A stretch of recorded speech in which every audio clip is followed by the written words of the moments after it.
السلام عليكم اخواتي، مرحبا بكم في فيديو جديد. اليوم ان شاء الله راح نديرو تدبيره ان شاء الله راح تستفادوا منها، وهي القارص السيترو.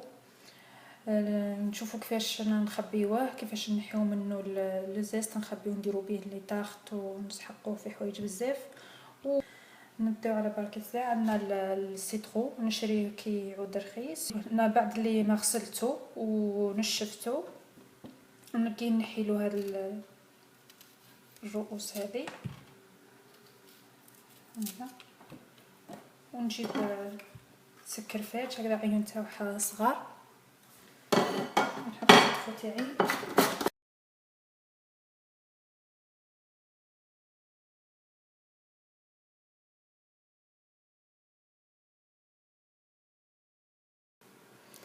فوالا هاوليك سيترون بعد ما نحيتو، بعد لي سكرفشتو ديريه في باطا كيما هذه صغيره، ديريه في الكونجيل، خبيه حتى يوم الاستعمال. هاكي كي تجبديه موش راح يكون كتله واحده، راح يكون يقعد هكذاك يتفرتت، يعني تجبديه بكل سهوله، تجبدي واش بغيتي، درتي طاخت ولا اي حاجه.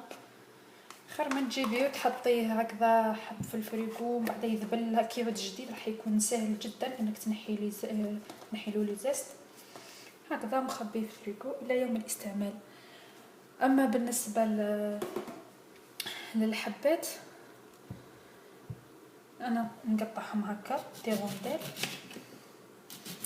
هكا، نخبيهم يعني في الكونجيل الى يوم الاستعمال.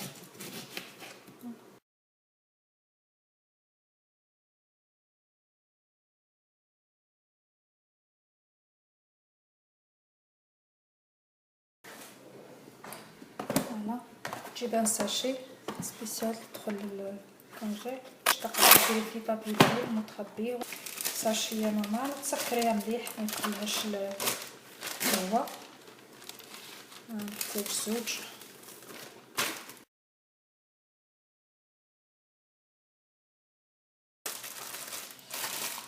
سكرها غير شوي ونخرج له الهواء، نخرج منه الهواء.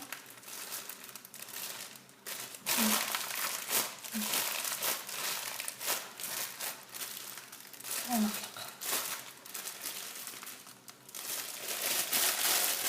فوالا هاد التدبيره تستفادوا منها، يعني مليحه بزاف، انا ساعدتني بالبزاف وان شاء الله نتوما كمان راح تساعدكم.